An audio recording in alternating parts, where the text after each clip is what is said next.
თვარე ლომი ხალები განსაკუთრებით ზოგჯერ ისეთი ამაყები არიან, ისეთი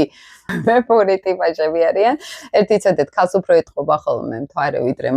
კაცს ზოგადად, ხალები უფრო ამ მთვარის ენერგიას ვავლენთ და ვენერას უფრო ვავლენთ, კაცი მზეს და მარსს უფრო ავლენს და თუ პირიქით არის ხოლმე ეს არის ზოგჯერ უკვე პრობლემა.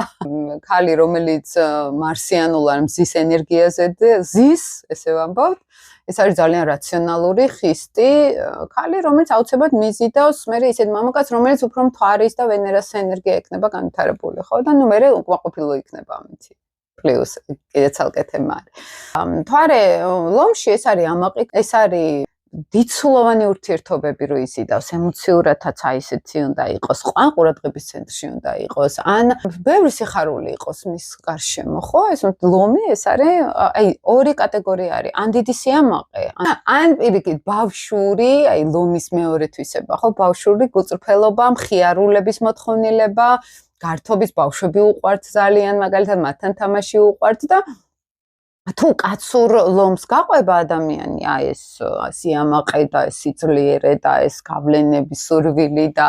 დომინანტობის სურვილი, ესეთი ხალები მთვარე ლომები უფრო ხდებიან მმართველები ან ხელმძღვანელები ან ну აი რაღაც ლიდერული პოზიცია უკავიათ ხოლმე მათ ემოციური მოთხოვნილება აქვთ ლიდერული პოზიციის ეს არის უფრო მამაკაცური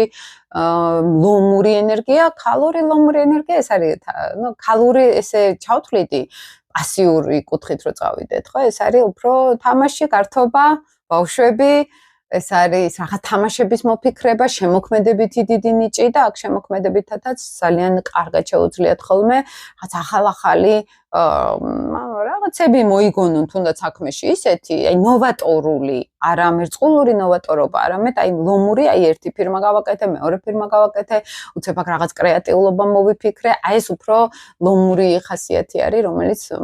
ამ შემთხვევაში უფრო ესე ვლინდება ხოლმე. მეხუთე სახლში მთვარე ეს ასევე ბავშვების სიყვარული არის, იმიტომ რომ მეხუთე სახლი ბავშვები არის, ეს არის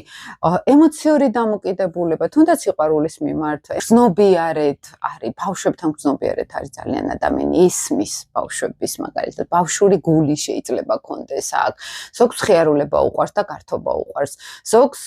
ზოგისთვის პირდაპირ წერია და